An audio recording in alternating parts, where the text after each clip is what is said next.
안녕하세요. 알찬 방송 그리고 밝은 방송 여러분과 함께하는 최후의 오크의 경제 이야기입니다.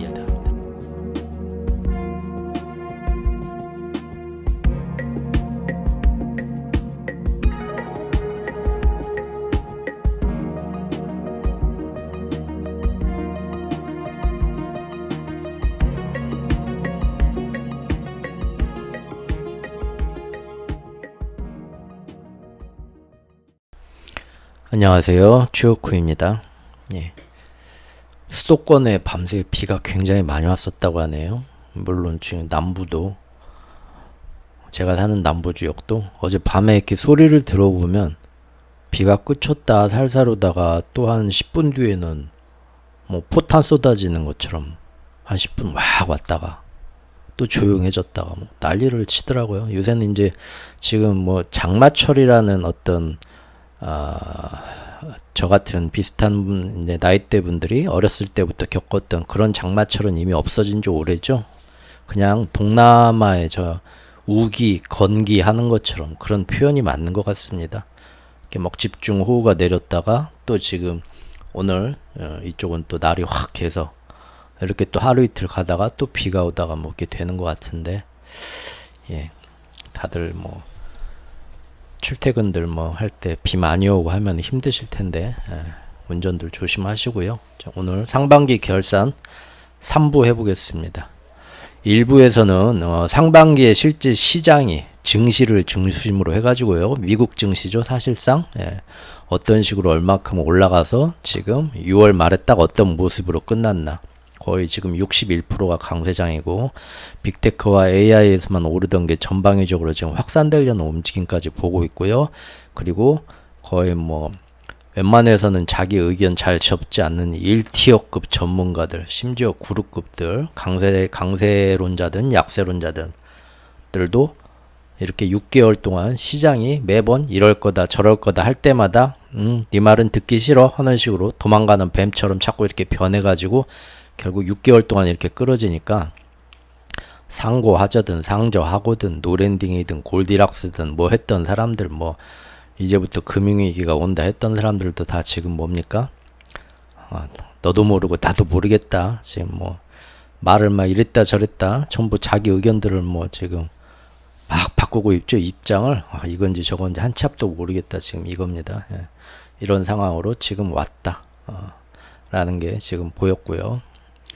그리고 이제 환율 문제도 잠깐 봤었고, 지금 2편에서는 드디어 이제 그런 경제 말고 국제 정세 얘기로 그 안에 흘러가는 거대한 그 거시적 흐름, 근데 그것을 맨날 나오는 어떤 국제 정세 뉴스, 경제의 큰 이벤트, 단편적인 뉴스들만 보면 재미는 있지만 이것들이 연관이 안 되고 왜 이런 일이 일어나는 것, 순전히 모든 게 100% 앞일은 운 같죠. 그런데 가장 큰 어떤 돈의 속성과 기축통화의 이권이라는 거, 이거를 사실 그 누구도 자기가 스스로 고민하고 이렇게 파보려는 사람이 많지가 않고, 대부분 자기가 들어가는 대학이나 경제학과의 뭐 교수님이나 뭐 이미 뭐 앞에서 알려주는 걸 그대로 외우고 거기서 더 자기가 이제 깊이 파보려는 공부를 안 하고 그걸 그대로 남들도 다 똑같이 얘기하니까 자기도 나와서 똑같은 내용을 확대 재생산하는 그런 식의 어떤 시스템이 되다 보니까 우리가 그 안에서 알게 모르게 사실은 그대로 흘러가면서 이용당할 수도 있는 건데, 사실 그 안에 이제 정말로 가장 이 상부층에서 세계 경제를 지배할 만한 힘을 가진 사람들은 그 시스템이 자기들 눈엔 보이고, 이것을 어떻게 좀만 조정하면 이 본질을 모르는 사람들을 얼마든지 여론을 조성하고 호도해가면서 자기들 뜻대로 지구 경제와 세계의 어떤 부의 시스템을 움직일 수 있는 게 빤히 눈에 보이기 때문에, 알면 이 또 유혹이 이게 그냥 넘길 수가 없는 거잖아요. 그래서 거기에 손을 대고 해서 세계 국제 정세가 흘러가는 게 있는데, 그것이 지금 제가 이제 마침 몇 년 전부터 눈여겨보고 있다가 잠입 취재하는 형식으로 굉장히 지금 재작년 11월부터는 굉장히 이제 보통 많은 시간을 하루에도 몇 시간씩을 제가 할애를 해서 거기에 이제 제가 어떤 인문학적 호기심으로 빠진 거죠. 순전히 혼자서. 그래서 그것들을 기록해 놓고, 야, 이런 역사의 중요한 순간인데 이게 이렇게 모르고 지나가는구나. 이게 마치 2차 세계대전 끝나고, 미국이 사실은, 큰 어떤 그 미국 뒤에 있는 뭐 유대인 금융 배후 세력이 될 수도 있고요. 좀 연준이 될 수도 있고, JP 모건이 될 수도 있는데, 그 뒤에 있는 이제 세력들이나, 유럽에서 건너갔던 은행을 만들었던 그런 금융 세력들이 이거 지금 새로운 시대에 이제 여기를 기축통화국으로 만들어서 전 세계를 지배할 수 있는 2차 대전을 이용해서 이런 시즌이 왔구나. 기회를 놓치지 않고 여러 가지를 했는데 그 당시엔 모르죠. 그 당시엔 그냥 모든 전쟁이 터지고 뭐 하고 하는 것이 그냥 그런갑다 하고 넘어가는데 몇십 년이 지나고 나서는 이제 많은 사람들이 알게 됐죠. 이렇게 뒤늦게 사람들이 알게 되는 거거든요.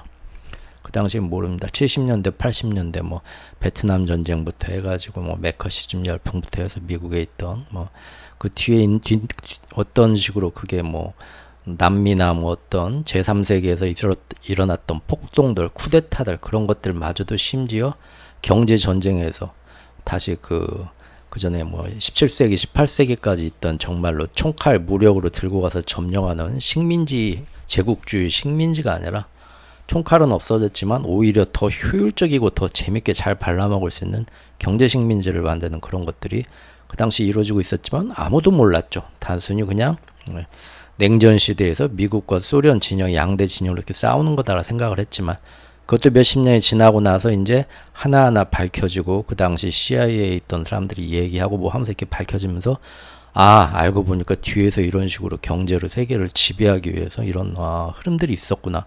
이제는 관심 있는 사람들은 많이 알게 됐죠. 마찬가지입니다. 사실 UFO 같은 것도 전에도 잠깐 말씀을 드린 저 어렸을 때만 해도 택도 없는 얘기, 음모론자 취급하고 했지만 이제는 점점 그 UFO에 대한 거를 미국의 나사나 뭐 정보국 같은 데서 슬슬 이제 하나씩 보따리 풀어놓기 시작하죠.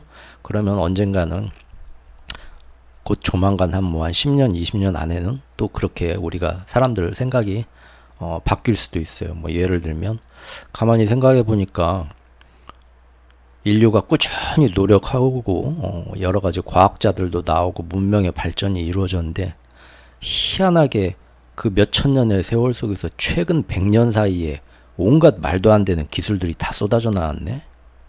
이 100년 사이에 이렇게 사람들 아무리 뭐 여러 가지 재반 여건이 좋아지면서 뭐 연구할 수 있는 어떤 그런 여건들, 과학자들이 연구에만 전념할 수 있는 그 외에 이제 여러 가지 뭐 재반 산업들도 뭐 발전했다고 하지만 어떻게 이렇게 듣도 보도 못한 기술들이 계속 100년이 뭐야 최근 한 5, 60년 사이에 그냥 이렇게 기술의 진보들이 이루어지나. 알고 보니까 그것도 계속 뭐 숨어있던 예를 들면요 재미로 얘기하자면 뭐 외계인들이 어떤 도움을 준 기술적으로 하나하나 우리한테 보따리를 풀어준 것도 있잖아요. 예를 들면 그렇게 될 수도 있다는 겁니다. 항상 지금은 모르죠. 그래서 지금 제가 볼 때는 기축통화의 다음 패권, 통화의 달러의 이제 생명력이 일부러 그동안 억지로 연장했는데 더 이상 이제 갈 수 없는 한계가 다음번에는 다시 살아나기는 힘들 것 같습니다. 이미 한 80년대 말부터 얘네들이 알았던 것 같고 그때부터 사실은 그 타임즈인가 제가 그 예전에 그 자료는 갖고 있는데 그거는 어딨나 모르겠네. 또 스크랩 해놨었는데 그 당시 처음으로 미래에는 이런 식으로 디지털 통화를 해서 디지털 달러 중앙은행 CBDC로 해서 그런 모습이 돼야 될 거다라는 식으로 그런 가장 큰 그 뭐 경제 금융 배후 세력이 그 대주주로 있는 어떤 그 경제 전문지 이코노믹스인가 거기서 그런 기사가 그때 한번 나왔었어요. 근데 결국은 그때부터 준비되었다고 보고요. 이 흐름. 그래서 저 혼자서 그냥 어떤 제 눈에는 그냥 이런 것 같다라는 느낌이 드니까 재밌게 혼자서 개인적인 호기심에서 쭉 내용들을 이런 건 지금 사람들이 놓치고 있는 건데 혹시 이런 움직임이 아닐까 하면서 1년 넘게 쭉 기록을 해오던 게 금년부터는 어떻게 여러분들의 응원 덕에 유튜브도 하게 되었습니다. 그 점 감사드리고요.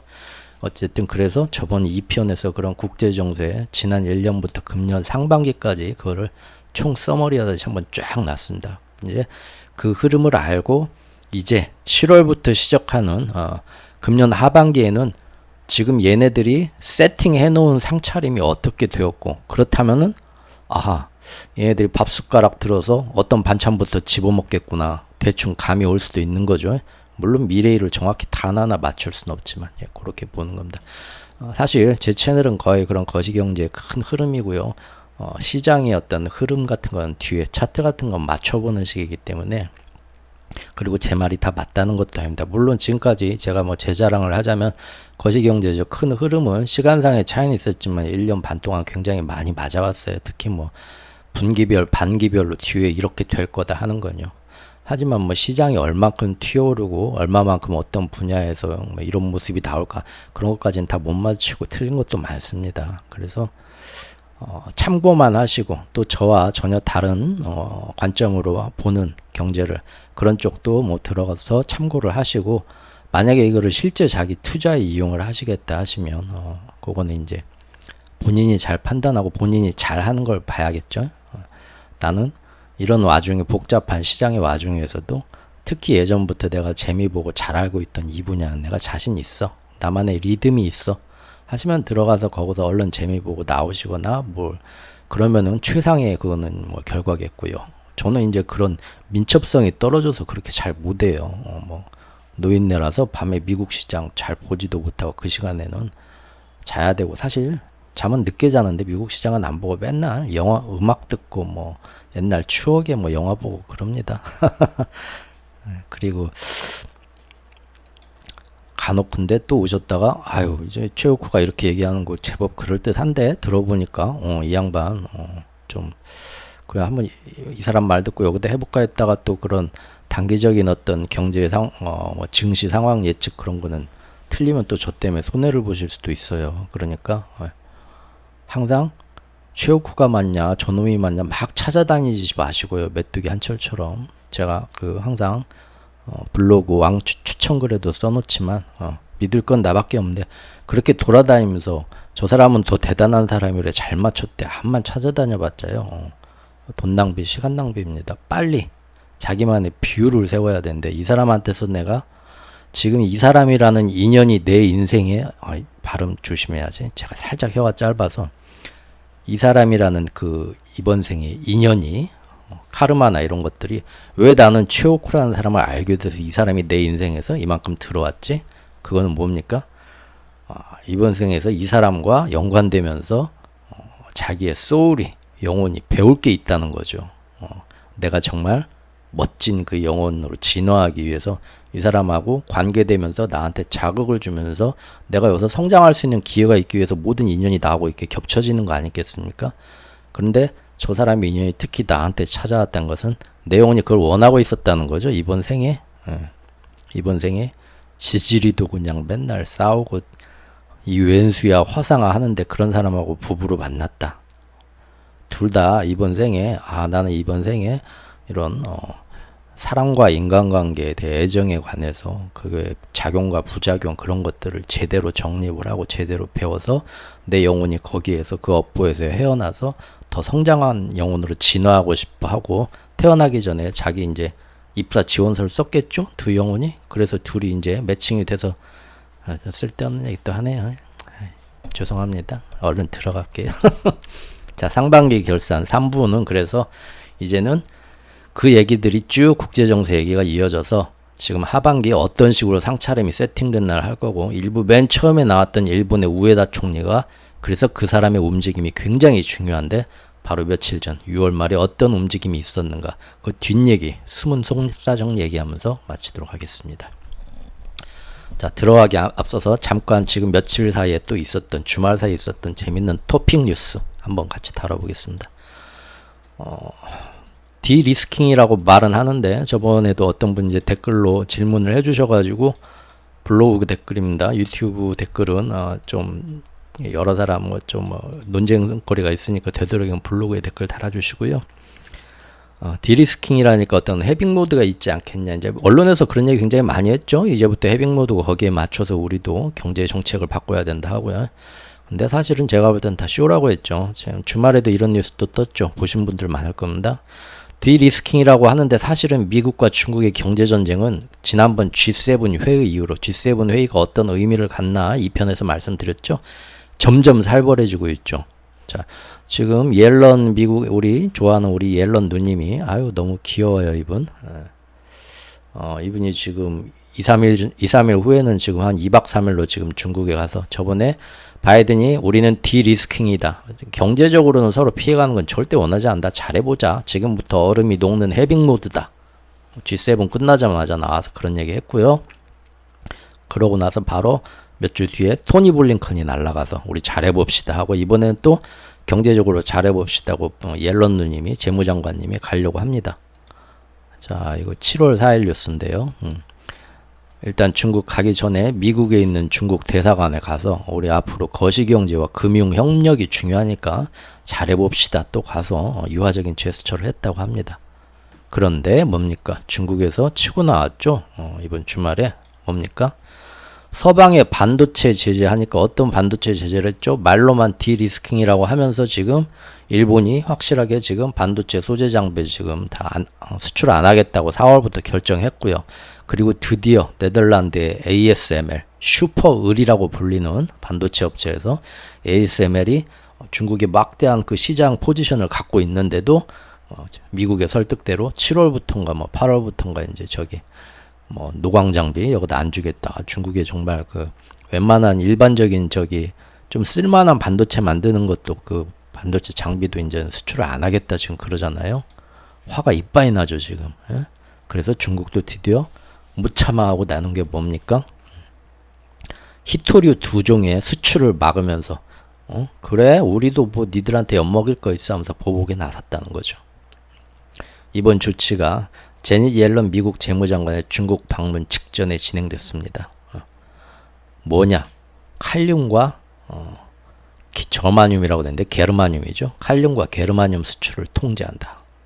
이것을 중국 당국이 허가하고 그래 이건 수출 어디야 잠깐 기다려봐 그 물건 어디다 수출하려고 저기 미국이 어디에서 안돼 안돼 가까봐 다 보고 자기들이 허가해주겠다 이거죠. 어디에 쓰이냐? 반도체에 들어가는 히토류이고 태양광 패널에 들어가는 히토류이고 레이저에 들어가는 히토류 야간 투시경 등 요거 제가 예전에 이게 언제적 저기였냐면 4월 8일날 제가 썼던 앞으로 이제 미국의 반도체에 맞서서 중국의 대반격이 시작될 건데 미국이 반도체로 계속 이렇게 줄여가면 얘네들이 갖고 있는 게 있다. 히토류, 자석, 네오디뮴, 태양광, 그 다음에 심지어 의약품까지 얘네들이 칼 꺼내들 수도 있다 이거죠. 지금 여기 곰돌이 푸 시진핑이잖아요. 못 참겠다고 칼 꺼내든 겁니다. 이거 그때 말씀드렸었죠. 히토류하고 자석하고 해서 어디에 쓰이나도 제가 쭉 얘기를 그때 같이 한번 살펴봤었는데 중요한 거는 반도체나 최첨단 요런 뭐 AI 양자 컴퓨터 뭐 이런 것도 다 들어가지만 군사무기, 미사일이나 뭐 최신 전투기나 이런 거 없으면 지금 미국도 이런 거 못 만들죠. 아주 중요한 겁니다. 90%의 어떤 그 공급 체인과 정제술 그런 거를 다 중국이 아주 오래전부터 갖고 있던 겁니다. 꾸준히 키워가지고 요걸 지금 이번에 내놓은 거죠. 드디어 내놓은 겁니다. 참다가 전가의 보도를 휘두르려고 지금 꺼낸 겁니다. 중국은 전 세계 게르마늄 생산의 80%를 책임진다. 이번 수출 제한 조치는 중국의 자국 기업이 미국에서 이제 중국에 첨단 반도체 수출하지 못하도록 계속 하니까 거기에 대한 맞대응이죠. 보복이죠. 그러면서 이제 일본과 네덜란드도 이렇게 미국 요청으로 소재 장비 수출 제한하기로 하니까 중국도 내놓은 겁니다. 보복 조치로. 이것은 상당히 이제는 중국은 근데 왜 그동안 이거 자기들도 이렇게 뭐 맞대응할 만한 이런 건덕지 히토류인데 왜 지금까지 안 하고 버텼을까요? 참았을까요? 사람이 좋아서? 중국이 사실은 지금 미국하고 여러 분야에 봤을 때 지금 상당히 지금 밀리고 있죠. 이거 뭐라고 해야 하나요? 그 속된 말로 말린다고 하죠. 자꾸 지금 이 수수 싸움에서 말리고 있습니다. 왜냐하면 미국은 실제 중국이 뭐 이런 거 안 하겠다도 이거 없으면 니네 끝장나 해도요. 자꾸 이제 그렇게 해도 자기들은 먹고 살 수 있는 길들 반도체 지원법이나 IRA 감축법부터 해서 미국 산업이 그래도 버티고 당장은 뭐 문제가 돼도 미국은 막대한 기축통화국이기 때문에 부채 한도 상향 조정도 달러 더 막 저기 찍어내면서 지원해주고 보조금 대주고 하면서 또 같은 전 세계에서 제일 돈 많은 나라들, 경제권이 가장 큰 나라들, G7 국가들, G10 국가들이 다 자기네 편이잖아요. 걔네들 다 어깨 동무하고 중국이 만약 앞으로 히토리나 이런 걸로 또 보복해도 우리끼리 서로 전화 때려갖고 저 재고가 얼마 있냐? 니는 얼마 있는데? 야 우리 이거 조금 아나바다 돌려가지고 서로 도와주고 비싸겠지만 당분간 한 10년은 참아보자. 10년 동안은 우리도 다시 히토리랑 뭐라 다 개발할 거 지금부터 준비하고 다 이제 준비에 나섰잖아요. 근데 중국은 지금 부동산 부채부터 해서 지방정부 부채부터 해가지고 여기에 지금 경제를 다시 살려야 돈을 풀어야 되는데 풀수록 지금 미국이란 선진국은 금리를 땡기면서 금리차로 외화자본 유출은 계속 일어나고 상반기 정말 부푼 꿈을 안고 리오프닝 이제 두고 봐라고 나왔는데 상반기에 지금 사방에서 터지는 뚝을 막느라고 지금 정신이 하나도 없었죠. 근데 여기다가 지금 미국이랑 다른 나라한테 나가가지고 야 우리 들고 있는 히토리 보이지? 니들 그런 식으로 나오면 나 왜 안 하지? 그러기 힘들죠. 왜죠? 그렇게 되는 순간 다른 나라도 힘들게 하지만 중국의 이 수출길도 다 막히는 거잖아요. 히토리 여기다 더 수출해가지고 돈 벌 수 있는 거를 자기들이 거기 그 나라는 안 돼, 그 나라는 안 되면 지금 그러지 않아도 경제 살려야 되는데. 그러니까 중국은 웬만하면 싸우지 않고 살살 좀 잘 넘어갔으면 하는 겁니다. 지금 자기들 너무 힘들거든요. 그래서 끝까지 안 꺼낸 거죠. 근데 가만히 있어봤자 좋은 일은 사실은 그 미국하고 그 우방 연합들끼리 서로 분열하길 바랬죠. 미국 이거 제가 예전 그 영상 여기서 4월 달부터 제가 이제 그런 식으로 말을 했었죠. 중국이 바라는 건 그거다. 즉 왜 이렇게 지금 미국인 저기 중국 못 살게 군다고 하면서 일본이나 네덜란드도 니들 말대로 중국에 수출 제한하면 우리도 타격이 엄청 커요. 경제적으로 꼭 그래야만 하겠어? 하면서 서로 분열하길 바랬고요. 특히 연초에 독일하고 프랑스가 작년 말부터 숄츠하고 지금 거기 뭐 스페인까지 해서 프랑스까지 해가지고 뭐 각자 따로 노는 각자 미국 말 듣지만 각자 따로 놀아 뭐 그런 분위기가 막 나왔잖아요. 예? 그러니까 이제 중국은 돌아가는 꼴 보면서 기대했던 거죠. 그렇지 다들 먹고 살기 힘든데 어떻게 미국 말만 들으면서 뭐 우리 중국하고 아예 뭐 교역을 안 하겠다고? 택도 없는 소리. 그리고 그렇게 하면 미국에 중국하고 교역하는 많은 기업들도 다 수출 제한이 걸리면서 먹고 살기 힘들어지는데 야 미국은 다 내년 대선이 있고 민주주의 국가인데 선거 때 치명상을 입을 텐데 그렇게 할 수 있겠어? 가볍게 봤던 거죠. 그런데 어떻습니까? 제가 항상 얘기하지만 이 뒤에 숨은 기축통화 패권의 이점을 알면요. 그건 그런 희생이 문제가 아니에요. 어떻게든 밀고 나가서 잡아야 되는 거다. 왜? 올 오어 나싱이에요. 기축통화 패권을 지금 잡아서 다음번에도 계속 이어가면 전 세계를 지배하는 겁니다. 경제로. 근데 여기서 기축통화 패권을 이제 20년, 30년 지나면서 별 아무 일도 안 해갖고 슬슬 뭐 당장 뭐 내년 대선이 들었고 뭐가 어쩌고 뭐 해가지고 매번 눈치 보면서 살살살 흘러가면서 점점 달러가 약해져서 20년, 30년 뒤에는 이제 달러나 뭐 유로화나 위안화나 비둥비둥해져가지고 넘어간다? 그러는 순간 미국이란 나라는 망합니다. 왜죠? 달러가 기축통화에 힘을 잃으면 지금처럼 종이돈 부채 한도 이상으로 빵빵 못 찍어내고 그것은 정말 갚아야 할 빚이 돼버립니다. 언제부턴가.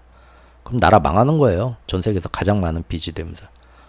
지금 그런데 이 달러 패권 기축통화라는 거에 그 속성을 알고 그걸 계속 잡아가면 상관없습니다. 빵빵 터져도 부채 한도 또 올리면 돼요. 얼마든지 찍어내서. 그리고 이제 아까 내가 잠시만요. 얼핏 어디서 봤는데 누가 저기 어디다가 잠시만요. 네. 저번 그 유튜브 동영상에 우리 저기 이분 제가 아이콘 압니다. 이 블로그에도 열성적으로 이렇게 막 질문도 많이 올려주시고 하는 상당히 고수분이시죠. 근데 뭐 유튜브하고 블로그 아이디들이 달라갖고 제가 잘 모릅니다. 근데 이분이 뭐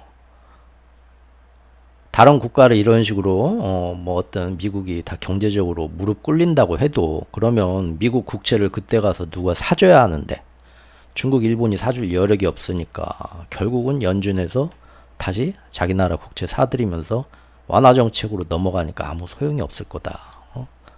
이렇게 얘기를 하시는데요. 맞는 얘기입니다. 사실 뒷얘기가 어떻게 될지는 저도 막연히 지금 추측만 하는 거니까 여러 가지 가능성이 있겠죠. 근데 다만 이제 제가 보는 거는 한번 무릎 꿇리고 나면요, 그 다음에는 다시 완화로 가는 게 맞습니다. 예. 그러니까 아무 소용이 없는 게 아니라 완화 정책으로 다시 돌아가기 전에 전부 무릎 꿇리면은 자산시장 버블이 다 전 세계가 폭락하고 터지는 거죠. 그리고 그 2차 대전 끝난 직후처럼 어떻게 됩니까? 미국이 가장 강하게 끝까지 살아남았기 때문에 다시 한번 미국이 기축통화국이 또 다른 시대의 기축통화국 다시 한번 제대로 리셋이 되는 겁니다. 달러가 그때는 뭐 디지털 달러가 될 가능성이 크겠죠. CBDC로.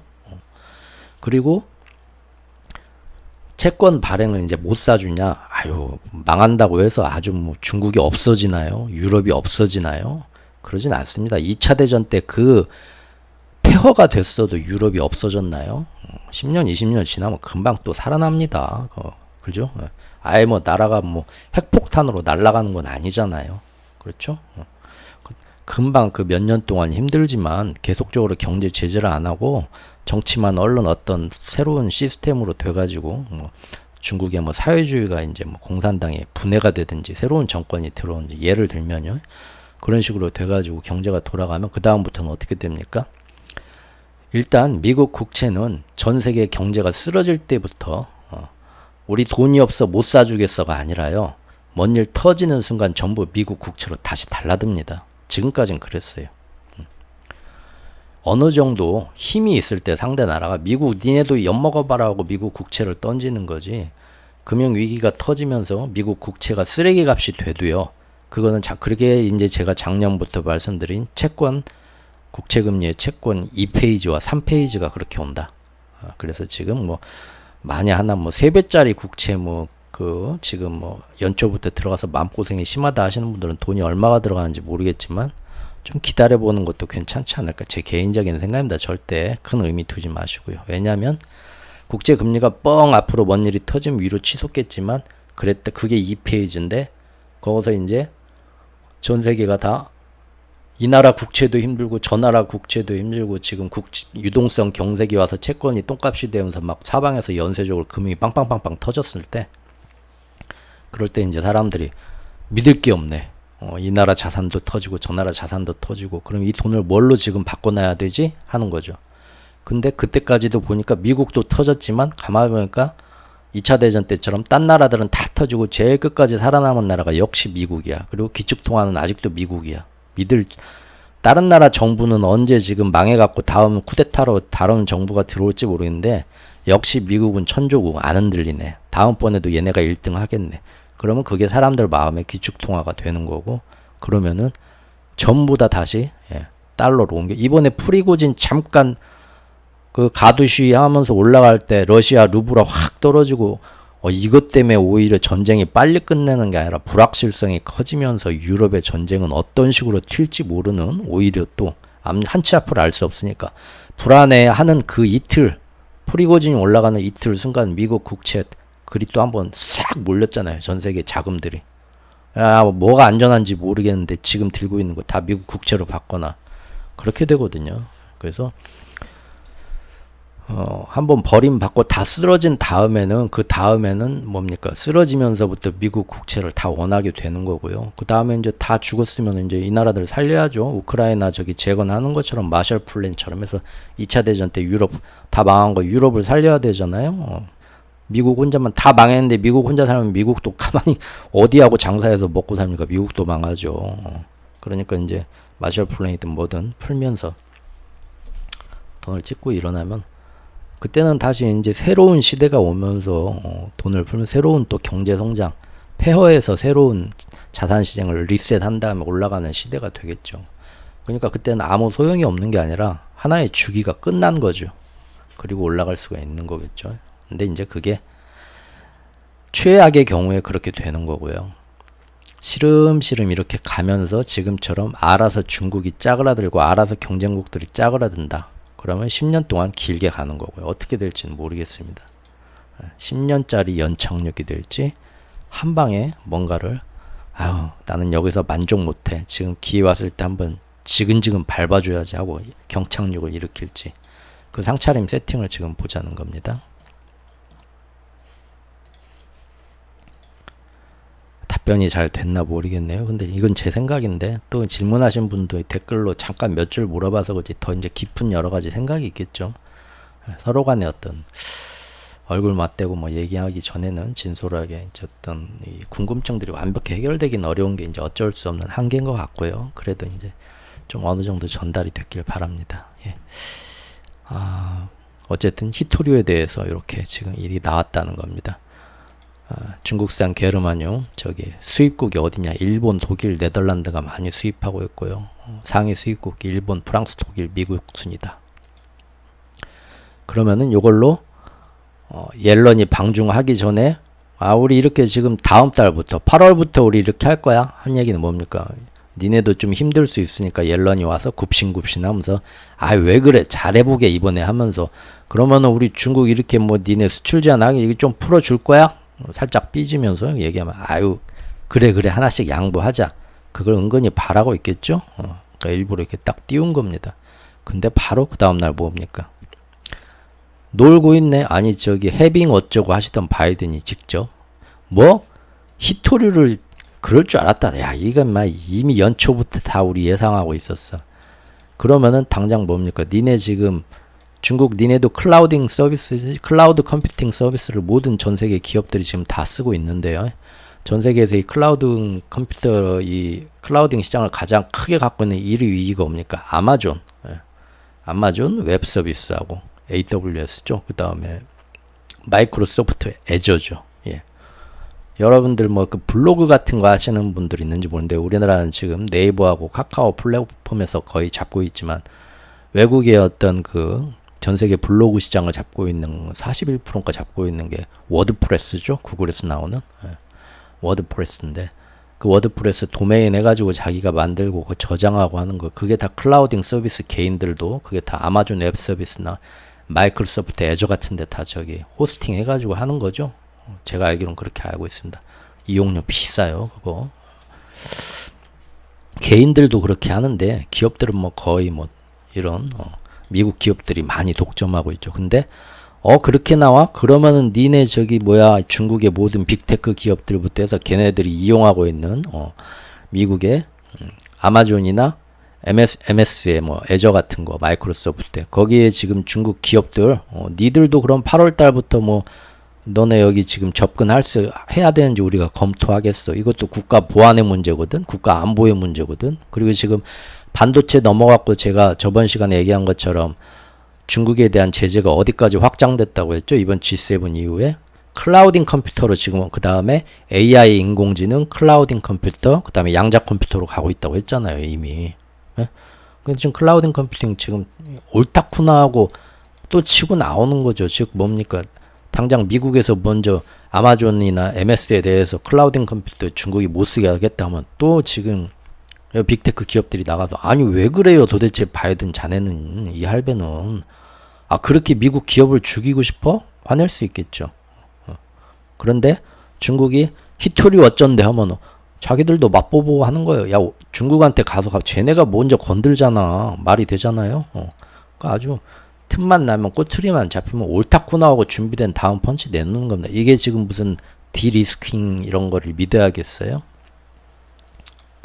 이번 조치로 미국과 중국의 역학관계가 바뀌지 않으면 중국에선 더 많은 히토류 수출 규제가 예상되고 왜 이거는 좀 더 큰 펀치 하나씩 주고 맞은 겁니다. 지금 반도체 하나로 서로 툭툭 건들고 있었는데 히토류 빵 치고 나오니까 너 클라우딩 빵 치고 나오면서 이거 지금 싸움이 점점 격화되는 거죠. 바이든은 실제로 그때 G7 회의 끝나고 나와서 한 얘기가 이런 얘기를 했습니다. 디리스킹, 위험을 해제한다는 거죠. 디리스킹은 완전히 서로 갈라서겠다는 디커플링과는 차원이 다릅니다. 우리 미국도 중국과 경제 문제로 서로 피해를 입는 거 전혀 원치 않습니다. 두고 보십시오. 우린 이제부터 디리스킹이니까 이제부터는 양국 간의 해빙 모드를 보실 수 있을 겁니다. 이런 해빙 모드 그때 얘기했거든요. 근데 지금 보니까 어떻습니까? 미국식 해빙이란 건 요런 블리자드 눈폭풍이었네요. 서리안. 요거 월드 오브 워크래프트라는 게임인데 아서스 서리안검이죠. 예전에 저 30대 초반에 요 게임 참 많이 했었는데 추억이네요. 네. 어쨌든 이렇게 된다는 겁니다. 4월 달에 앞으로 이제 중국이 결국은 미국이 압박을 하면 할수록 못 참고 결국은 중국도 이걸 들고 나올 거다. 그러면 전 세계의 모든 연관된 산업이 더 힘들어지고 이러니 뭐 거시경제가 지금 회복되기를 바라야겠냐, 아니면 이거를 이런 가능성을 보고 이거를 준비하면서 이 충격에 대비해야겠냐고 이걸 만들었을 때가 4월 초였는데요. 지금 7월 석 달 지나서 이렇게 됐죠. 결국은 시작됐죠. 그리고 실제로 이제 히토류를 하나하나 제한하면서 하면은 우리도 미국 편이고 우크라이나 편이잖아요, 지금. 우리나라 기업들이 얼만큼 또 이런 또 고래 싸움에 또 새우등 터지는 거죠. 등이 남아나질 않습니다. 새우는 등에 내장이 있어서 등을 이렇게 따고 먹어야 뭔 얘기야. 예. 그 얘기 없고요. 그리고 이번에 또 유럽도 이 뉴스도 이건 오늘 아침에 나왔길래 잠깐 첨가해 봤습니다. 오늘 아침에 뭐라고 나왔냐면 지금 다음 주로 예정돼 있던 유럽연합의 외교안보 고위 대표의 중국을 방문하는 방중 일정을 중국이 일방적으로 오지마, 자리 없어, 취소했습니다. 이유가 뭐야 물어봐도 안 알려줌. 삐져가지고. 왜 그러죠? 했더니 바로 얼마 전에 EU 정상회의에서 유럽도 중국에 대해서 디커플링이 아니라 디리스킹이다 말은 하면서 회의를 하는데 거기서 뭐라고 했냐면은 중국에 대해서 공급망 포항해서 의존성을 줄여나가기 위해서 서로가 이렇게 뭐 다각하자 하면서 결국은 뭡니까? 중국에서 열심히 수출하고 교역하는 거 그거 앞으로 다 끊고 유럽이나 미국 같은 호주 같은 우방들끼리 캐나다, 일본이랑 모여가지고 중국 없어도 지들끼리 이렇게 서로 공급망 잘 해가지고 충격이 안 오도록 잘 대비하자 그런 얘기를 하니까 결국은 중국 수출 계속 더 안 되게 줄이고 디커플링 하겠다는 얘기잖아요. 중국이 화가 나서 얘네도 찍으면서 지금 히토리 2종 수출 제한하면서 치고 나온 거죠. 예, 그 얘기입니다. 그리고 그 얘기 그래서 디리스킹은 사실상 쇼고 사실은 디커플링이 더 심하게 지금 더 말도 안 되게 지금 동시에 일어나고 있다. 즉 미국과 G7 국가들이 서로 힘을 합해서 저번 G7 회의에서 그러기로 했으니까요. 일본이 또 그래 우리도 좀 산업적으로 손해가 있죠. 미국 니네가 밀어주고 하면 아시아에서는 우리한테 맡겨 나왔기 때문에 지금 뭐 IAEA든 뭐 지금 일본 오염수 방류에 대해서 칼 같은 잣대를 들이대지 못합니다. 다 예. 이미 일본은 탄력 받았죠. 예. 그리고 또 하나는 지금 대간첩 시대에 대해서도 예전에 한번 제가 얘기를 한 적이 있는데 이때는 뭐 이것도 지금 보면 언제적 영상인가요?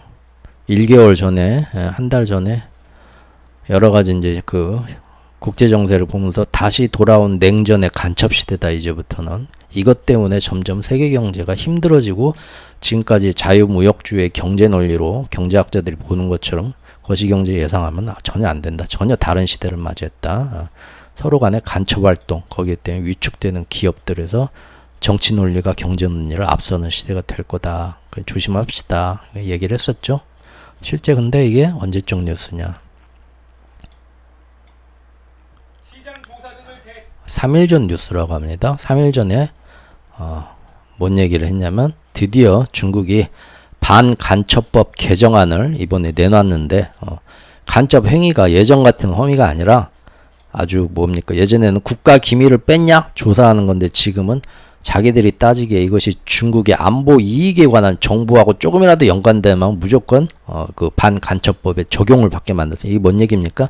기분 나쁘면 다 니네 간첩하냐 하고 와서 조사하고 마음대로 구금하고 묶어놓고 저기 좀 벌금도 때리고 아무것도 못하게 쫓아내고 다 할 수 있다는 겁니다. 이게 지금 여기 보면 경우에 따라서 통계 수집이나 지도 저장, 사진 촬영 같은 일상적 행위도 처벌할 수 있다는 뜻이다. 이거를 이번에 내놓은 겁니다. 바로 3일 전에. 그러면서 중국이 새로 개정된, 즉 다시 예전에 완전 그 구소련의 냉전 시대로 돌아간 거죠. 반간첩법을 시행했는데 결국은 뭡니까? 기업들 괴롭히려고 좀만 마음에 안 들면 한국이 또 여기서 새우등 또 힘들다. 얘기입니다. 결국 이렇게 분기 전에 뭐 대충 뭐 길게는 반기 전에 이런 식으로 앞으로 거시경제가 흘러갈 것 같다, 이렇게 기축통화의 어떤 알력 싸움의 근간에서 보게 되면 사실 굉장히 잘 들어맞죠. 이런 것들을 조금 각자의 어떤 뭐 투자에만 좀이라도 좀 참고가 되시면 좋을 것 같네요. 틀린 것도 있고요. 예. 이렇게 되는 겁니다. 즉 이게 그때 제가 요 007 형님이 이 표지 모델로 해서 제가 그때 여기서 아마 제 기억이 제가 살짝 지금 나는데, 뭐 제가 어렸을 때는 소련 안에서 무슨 일이 일어나는지 아무도 알 수 없었다. 그 공산권 국가에서 그리로 여행하는 것조차도 뭐 일부 이제 어떤 특별한 뭐 비자나 그런 걸 가지고 사업가들이나 그런 사람들이 여행할 수도 있었지만, 우리 때는 꿈도 못 꿨고, 여행하더라도 그 안에서 조금만 꼬투리를 잡으면 너 간첩하냐? 잡아가가지고 언제 풀려날 기약도 없이 잡히게 되는, 예전에 그 백야라는 영화가 있었죠. 거기도 보면은 나중에 그런 식으로 포로 교환하잖아요. 정보부끼리. 운이 나쁘면 너 간첩하냐? 뭐 특별한 뭣도 없는데 자기들이 잡아가가지고 국제사회의 어떤 공용법이 상식이 통하지 않는 수준 안에서 자기들 마음대로 정치적 목적을 가지고 그 안에서 구류해놓고 인질로 삼고 상대 국가를 압박하는 걸로 개인이 희생될 수 있는 그런 신냉전 시대로 다시 돌아가니까 지금까지 통해오던 세계 경제 논리도 안 통하고 기업들도 조심해야 된다 한 건데 지금 또 이렇게 되네요. 이제 저기 점점 중국 같은데 해외여행 가실 때 특히 어머님 아버님들 뭐 효도여행 단체 관광 가시면 굉장히 조심해야죠. 막 무슨 사진 찍고 뭐 찍고 했는데 마침 그때 서로 간에 이제 한국과 미국과의 관계, 중국과 뭐 이런 관계가 그때 안 좋아진다. 그러면 갑자기 뭐 그 단체 관광객 싸그리 잡아갈 수도 있는 겁니다. 좀 굉장히 중요한 시설 뭐 통계 이런 지도나 뭐 이런 것들을 허락도 안 받고 다 찍어갔다. 우리 저기 북한에 금강산 관광 갈 때 버스 밖에 뭘 굉장히 저 분위기 안 좋을 때는 아무것도 찍지 마십시오. 아무것도 인터뷰하지 마십시오 하죠. 그러다가 이제 남북한에 조금 이렇게 좀 해빙 모드가 되면 그 이제 버스 안내하러 관광 안내하러 온 그 북한 간부하고 또 막 농담 따먹기도 하고, 그때는 또 분위기 좋죠. 이런 것도 뭐 인터뷰도 잘 해주고. 근데 위에서 정치적으로 뭐 있으면 그 다음부터는 뭐 핸드폰 다 뺏어가고 사진 찍지 마시오고 다 쫓아내고 뭐 관광 일정도 안 끝났는데 이 간첩 새끼들 하고는 살벌해지죠. 이제 그런 시대가 온다는 겁니다. 왔다는 거죠 이미. 네. 그리고 마지막으로 축구보다 재미있는 환율도 잠깐 또 건드려 볼까요? 제가 너무 재밌어서 원래 이렇게 환율 날마다 안 보는데 요 며칠 사이가 그냥 괜히 재밌습니다. 그냥 뭐가 또 재밌냐면 그때 이거 보여드리려고 제가 이 자료를 준비했었는데 1편하고 2편에서 하도 이거저거 건드리는 게 많다는 게 차마 못 보여드렸습니다. 깜빡했고 이번에 다시 보여드리는데, 이게 뭐냐면 지난 6월 29일 제가 그때 환율 설명드릴 때 요거 한번 설명드렸었거든요. 우리나라 환율이 6월 29일이 이때입니다. 이평선이 3개가 있다. 50일, 100일, 200일. 이걸 3번에 한번 골무, 바늘하고 골무 제가 비유하면서 이렇게 빵 뚫었던데, 이렇게 뚫는다는 거는 뭐냐. 여기서 지금 들어가서 얼마의 재미 보고 당국이 내릴 거니까, 이거 보세요. 3일 동안 여기까지 내렸잖아요. 지금 이 이평선에서 가격이 걸리게 되어 있기 때문에 쉽사리 들어갈 때는 아니다. 단기적으로 뭔가 기술 분석을 보고 돈을 벌라고 오는 그런 투기 세력이라면 그렇게 생각하겠지만, 그런 거 생각 안 하고 길게 봐서 야 지금 충분히 쌀 때니까 저가 매수해, 워렌 버핏이 장기 투자하듯이 그냥 생각 없이 들어왔다.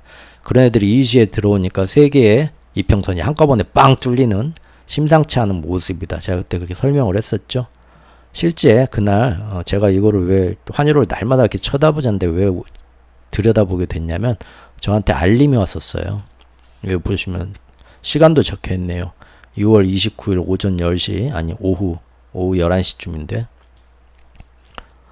뭐가 알림이 왔나 봤더니 원달러 환율이 갑자기 1.35%가 순간 뜁니다. 이게 말이 안 되는 거거든요. 이거 경제 위기입니다. 쉽게 얘기하면 아시는 분들은 아시겠지만 저는 이제 그 각국의 이제 주요 환율 변동을 0.5% 이상 뛰면은 저한테 알림이 오게 세팅을 해놓거든요. 왜냐하면 일반적으로 경제가 안정적인 시기에 환율이 한 번에 0.5% 이상 위든 아래든 뛴다? 그럼 뭔 일 생기는 겁니다. 근데 이게 작년부터는 0.5%가 하루에 한 번씩 울린다고 했죠. 이게 지금 정상적인 상황이냐.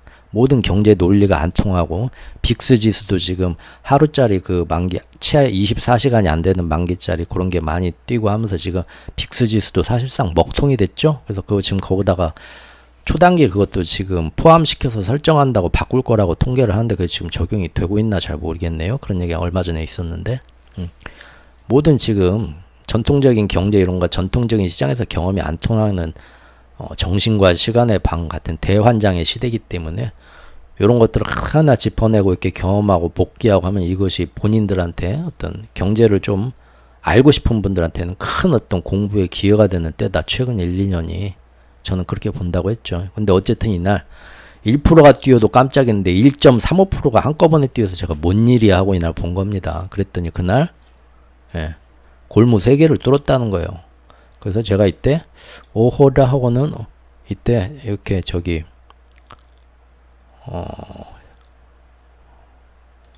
하루치를 봤더니 꼬리가 이날 길게 붙었어요. 아 이거 어떻게 저 보여드리지?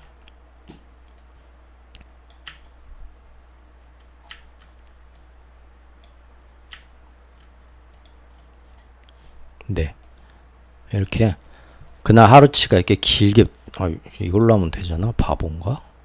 죄송합니다. 잠시만요.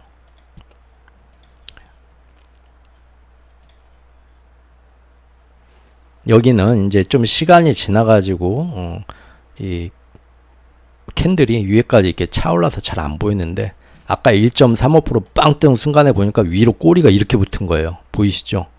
더 위로 치고 나가려고 하는데 당국이 얼른 잡은 겁니다. 이거를 제가 15분봉으로 봤어요. 그때 이거 보이십니까? 위에 가시? 칼이죠, 칼. 보이시나? 아니 또 이거 죄송합니다. 또 내가 멍청해가지고. 네, 보이시죠? 그날 알림이 빡 떴을 때 뭔 일이야? 뭔데 1.35%야? 어디 전쟁 났습니까? 하고 봤더니 보니까 여기 지금 15분 보면 그 알람이 떴을 때 이런 일이 생긴 거예요. 환투기 세력의 일부가 중국하고 일본에서 여기서 재미 적당히 보고 일단 저기 좀 여기서 이익 본 거 한 10% 20% 뛰어다가 엔화 시장에 지금 넣어놔. 아니 원화 시장에 한국에다가 해서 여기다 무더기 돈이 들어온 거예요. 아니 여기서 당국이 앞으로 떨어뜨릴 수 있는데 장기적으로 그냥 넣어놔. 충분히 지금 매력적이고 아무 생각 없이 무지성으로 들어오니까 이게 빵 뜨면 당국이 난리가 난 거예요. 이날 잠깐 그 1시간 동안 난리가 났겠죠. 이거 끌어내리니라고. 예. 이렇게 들어와서 골무가 3번이 터진 겁니다. 그날 결국은.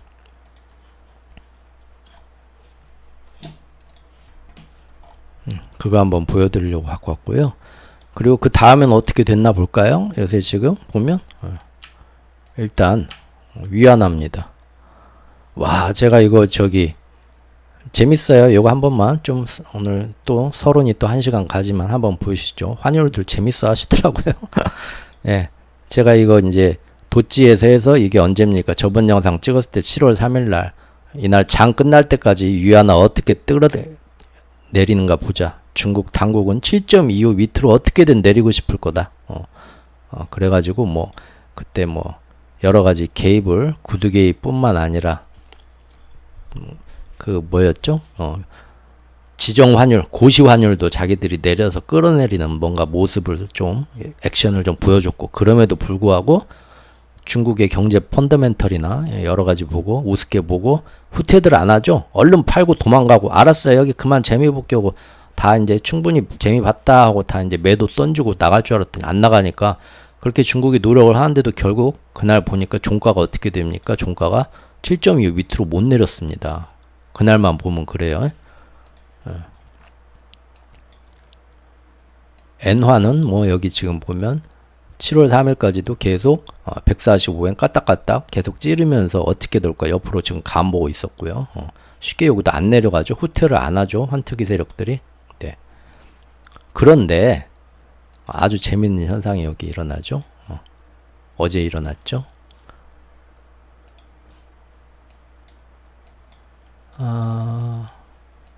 아이쿠야. 원화도 보면 같은 날 7월 3일 날 7월 3일 날 그때 다 같이 지금 밑으로 다 떨어뜨리려고 세 나라가 열심히 우리도 지금 뭡니까? 여기서 더 뜨면 안 돼요. 혹은 여기 지금 제가 이제 1,300원이라고 그랬죠. 1,300원하고 그 다음에 1,292원, 93천 하나 찍어 놓잖아요. 그날 7월 3일 날 1,300원 밑으로 어떻게든 끌어내리고 싶어서 같이 노력한 겁니다. 세 나라가. 그런데 결국은 세 나라 다 저항이 만만치 않죠.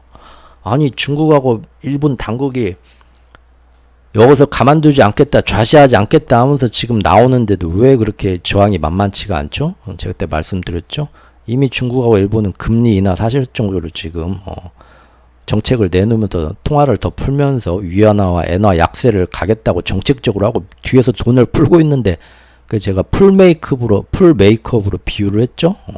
삐졌어. 얼굴도 보기 싫어. 돌아가. 드라이브는 개뿔. 그러는데 지금 보면 다 저기 현관에서 보니까 지금 풀 메이크업하고 치마 원피스 투피스 다 입고 핸드백까지 메고 막 뭐라고 하네요. 이 돌아가야 되나? 이거 손잡고 나가야 되나? 망설이는 거죠. 그래서 우리나라도 이때 7월 3일 날 1,300원 밑으로 그렇게 끌어내렸는데 결국은 못 끌어내렸습니다. 그런데 그 다음 날이죠. 7월 4일 날. 어제죠, 어제. 어제 갑자기 중국이 여기서 쭉 끌어내려가지고 7.25 밑으로 완전히 끌어내렸습니다. 아주. 그리고 우리나라도 어제죠. 쭉 끌어내려가지고 1,300원 밑으로 끌어내리고 심지어 그 밑에 있는 1,292원 93점까지 더 끌어내리고 싶은 욕심이었겠지만 거기선 딱 걸리고 안타깝게도 그거는 못 들었네요. 그래도 오늘은 또 다시 1,300원 밑으로 속고는 있지만 어제 하루 동안 그렇게 당국들이 센 모습을 보여주면서 끌어내렸다는 겁니다. 그렇죠. 왜 그랬을까요? 이제 많이들 아실 텐데. 그렇죠. 독립기념일 쉬었잖아요. 예전에도 제가 이제 환율에서 설명을 했지만 우리나라 공휴일로 국장이 쉰다면 그날에 이제 우리나라 은행들이 이제 정말 힘 쓰는 날이죠. 왜냐하면 낮에 장 열리면서 뭐 여러 가지 원화를 공격하는 그거를 지금 시장을 낮에 닫아버렸잖아요. 그러면 그때는 맘 놓고 환율을 안정시키겠다. 달러 환율 끌어내리겠다 하면 우리나라가 그날은 맘 먹고 끌어내릴 수 있는 겁니다. 마찬가지로 이번에는 미국이 쉬었죠. 외국놈들, 양코놈들이 쉬었죠. 독립기념일이라고. 그 전에 반장 있고. 그리고 또 이제 지금 7월달 걔네들은 다 휴가철 벌써 휴가들 가고 있죠. 트레이더들. 말단만 당직으로 남겨놓고요. 그러면은 여기서 쓸데없이 돈 갖고 위로 튀고 저기 튀로 하지만 돈 10,000원 줄 테니까 엄마랑 아빠 여행 갔다 올 테니까 이 10,000원으로 저기 점심때 짜장면 시켜놓고 동생 저녁에 저기 떡볶이 하나 사주고 이제 10,000원으로 안 되죠. 아무튼 그렇게 용돈 주고 편지 쓰고 간단 말이에요. 휴가들. 그럼 말단 애들이 그거 갖고 돈 굴리는데 얼마나 저기 뭐 당국에 뭐 대항할 수 있겠어요? 대항 못하죠. 그리고 걔네들도 쉰단 말이에요. 한마디로. 그러면 아까 국장 쉴 때처럼 환특위도 이때는 쉬기 때문에 맘 놓고 끌어내리는 겁니다. 독립기념일을 아주 우리가 잘 이용한 거죠. 양국이. 그래서 쉽게 끌어내린 거예요. 그 전날은 그렇게 끌어내리려고도 안 되던 것이 바로 그날 하루에. 그러죠. 그러니까 내려간 겁니다. 그런데 결국은 독립기념일 하루 쉬더니 다시 위로 뽁 우리나라 지금 오르고 있는데 또 이제 환율은 하루하루 봐서는 안 됩니다. 길게 봐서 이렇게 될 거다 하고 또 어느 정도 시간이 흐른 뒤에 와서 후행적으로 맞춰보고 항상 저는 차트는 그래야 된다고 생각을 하는데 무슨 말씀을 드리려고 하는 거냐면 엔화를 보자는 거예요. 엔화는 어제 7월 4일 독립기념일 날도 크게 못 내립니다. 힘을 못 쓰네요. 아니 왜 저기 얘네들 쉬는 날이라니까요. 출근 안 한다니까. 이런 날 노려야죠 하고 지금 하루라도 지금 중국하고 우리나라하고 빡빡 내렸잖아요. 이 힘드니 저기 뭐라고 뭡니까? 이 지지선 저항선을 뚫고 내렸잖아요.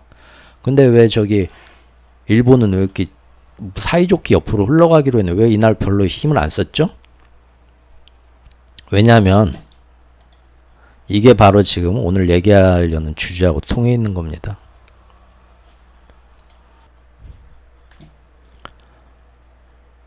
중국은요, 바로 어제 위안화가 계속 이렇게 7.25로 넘어가가지고 잘 안 내려오고 힘들어지니까 물론 그 전에 저기 그 고시환율도 밑으로 낮추면서 여러 가지 좀 근데 가만 안 있을 거야. 엉덩이 들썩들썩 막 못 찾는 척. 놔봐 말리지 마. 뭐 하면서 액션을 취했지만 우습게 이제 제가 쭉 설명한 이런 펀더멘탈적인 이유로 이제 우습게 본다 이거죠. 안 날아간다 이거예요. 그러다 보니까 지금 결국은 액션에 나섰습니다. 어제 달러 예금 금리를 대폭 낮췄다. 위안화가 추락하니까 중국 시중은행에서 달러 저축 못하게 기업들이 많이 가지고 있죠. 수출 기업들이 그 달러를 은행에 맡기지 마라. 이자 많이 안 줄 거야. 다 갖다가 어떻게 그거 결국은 위안화로 다 바꿔가지고 써. 그런 식으로 달러를 자꾸 매도하게 만드는 거죠. 달러 매도하고 수출 기업들한테 외화를 많이 들고 있는 기업들이나 개인들한테 그거를 위안화로 사게 만들어라 해서 어느 정도 좀 이 독립기념일날 쉬는 날 마침 그 시중에 이런 또 정책을 직접 액션을 취한 거죠. 중국은 어제 그렇게 해서 물론 이것이 근본적으로 큰 도움은 안 됩니다. 전체적으로 지금 그 전에 내놓은 금리 인하의 여러 가지 정책들하고 비교했을 때 돈의 흐름에서 상대가 되지는 않죠. 하지만 일시적으로 여러 가지 자기들이 최대한 그 운신의 폭이 좁은 안에서 취할 수 있는 액션을 결국은 취한 겁니다. 못 참겠다 하고 우습게 보지마 하고. 그러니까 중국은 어제 하루 쭉 내려갔던 거죠. 그런데 일본은 별로 그러지 않았어요. 그 전날에도 구두 개입으로만 가만 안 있을 거예요. 왜 이러세요? 우리 못 참습니다. 막 말만 하고 별다른 아무런 액션을 안 했어요. 지들도 힘들다 하면서 왜 그러죠? 예. 그래서 제가 작년부터 꾸준히 1년 넘게 일본에 대해서 색안경을 끼고 이제 저만의 어떤 그런 의심병으로 계속 일관적으로 보는 거죠. 딱 달러 패권이 너무 흔들리면 안 되는 시기다. 여러 가지 그 전술적인 면에서 그럴 때마다 일본은 초를 안 치고 달러 패권을 밑에서 계속 받쳐주는 역할을 합니다. 일본도. 그런데 그것이 일본 자기네 경제가 계속 인플레이션 오르고 경제가 이제 많이 힘들어지는 그런 희생하고 정부 부채를 막기 위해서 어마어마한 자기들 국채를 사줘야 되고 그런 식으로 틀어막는데 천문학적인 재정이 소요가 되지만 계속 몇 달째 몇 년 1년 넘게 해오고 있잖아요. 그래 놓고는 뭡니까? 그거를 결국 어제도 이런 식으로 일본은 좋은 기회인데도 큰 액션을 안 하고 가만 안 있을 거예요. 혹은 들어가 쉬어버리니까 여기는 떨어지지도 않은 거예요. 계속 145엔에서 밑으로 안 내려오고 뭐 있나 하고 1엔 사이에서 왔다 갔다 하고 있잖아요. 어떤 그나마 여기는 액션이라도 한국하고 중국은 취해줬는데 바로 일본의 이런 움직임이 사실은 그동안 미국의 달러 패권을 받쳐주고 자기 한 몸 희생해서 그리고 나중에 우리 도저히 참으려고 했는데 웬만하면 디플레이션을 벗어나려고 다 용인하려고 했는데 여기는 이제 더 이상 오히려 그 반대의 부작용만 해. 그러니까 도저히 안 되겠습니다 하고 여기서부터 뭔가 액션을 취할 때가 오면은 그때 갑자기 선진국들이 일시에 갑자기 금리 인상과 양적 긴축을 우리도 마침 이런 거 할 때인데 모든 집에서 쓰레기 다 내다 버리는 날인 거예요. 재활 음식물 쓰레기 다 내다 버리는 날이 다 겹치는 거죠. 유럽도 7월부터 양적 긴축, 채권에 대한 시장에 대한 유동성을 줄이는 일을 할 거고 미국도 7월부터 갑자기 한번 쉬었는데 또 금리 인상해야겠어 하고 들어가고 그러면서 또 뭡니까? 재무부에서 옐런이 우리 저번에 부채 한도 상향하느라고 발행 못했던 거 이제부터 발행 막 해야지 계속 양적 긴축도 계속하고 전 세계가 채권 시장 딱 이런 유동성을 줄여가는데 일본도 우리도 못 참겠습니다. 힘듭니다. 지금까지 할 만큼 했습니다. 하고 돌아서면은 그때는 어떻게 됩니까? 그때는 미국 국채 다 내다 버린다. 달러 망한다. 아이고 저거 어떻게가 아니라 그 전에 미국이 한발 무릎 꿇는 동안 다른 나라들이 작년 9월 10월처럼 빠바바바방 터질 수가 있다는 거죠. 엔캐리까지 자극돼서. 지금 거기까지 세팅이 어떻게 되나 보자는 겁니다. 그리고 이번에도 역시 어제 같은 하루의 그 짧은 움직임 속에서도 일본은 역시나 마치 충실한 여름 태풍 가미카제 자살 특공대가 신호만 땅 띄면은 하고는 튀어나가서 지금이야 할 때 전 세계 경제 채권 시장 유동성에 파문을 던지기 위해서 일부러 참고 아무것도 안 하고 조정이 안 되는 이런 모습이 보이는 것 같아서 재밌어서 저만 재밌었죠 또 죄송합니다. 서론 이렇게 얘기를 끝내겠습니다. 서론 1시간짜리 참 이 방송 끊어서 한 번씩 운동하실 때, 쉬는 시간, 아니면 뭐 출퇴근하실 때 이렇게 라디오 같이 들어주시면 오디오 클립도 있고요. 그리고 제가 이렇게 기사 같은 거 여러 가지 링크를 제 이제 뇌피셜만 아니고 실제 이런 움직임이 있었다라는 거를 얘기를 해드리려고 여러 가지 중요 기사들 중에 이 기사에서 이런 대목은 쓸만한 대목은 꼭 우리가 잘 짚고 넘어가야겠다. 큰 흐름에서 봤을 때 하는 것들을 기사 링크라고 그 밑에 그 기사에서 중요하게 봐야 될 부분들을 또 이렇게 색깔 글씨로 해가지고 블로그에 기록을 해놓습니다. 그러니까 바빠서 이거저거 잘 못 보는데 저 얘기는 좀 자세하게 보고 싶은데 하면은 제 영상으로는 글씨들이 잘 안 보이죠. 제 블로그 오셔가지고 찾아가지고 한 번씩 이렇게 읽어보셔도 되고요. 예, 하고요. 이제 정말로 다음 시간에는 이 모든 시리즈 1년에 반토막에 있는 상반기는 어땠고 하반기는 어떤 식으로 지금 가려고 국제적인 세팅, 경제를 어떤 식으로 드라이빙하기 위해서 돛을 어떤 방향으로 달았고 닻을 올려갖고 키를 어느 방향으로 잡고 있는가 우리가 슬쩍 탐사보도 하듯이 잠입해가지고 알아보자. 그거를 마지막으로 얘기하면서 우회다 얘기로 끝을 맺도록 하겠습니다. 오늘도 들어주셔서 감사합니다.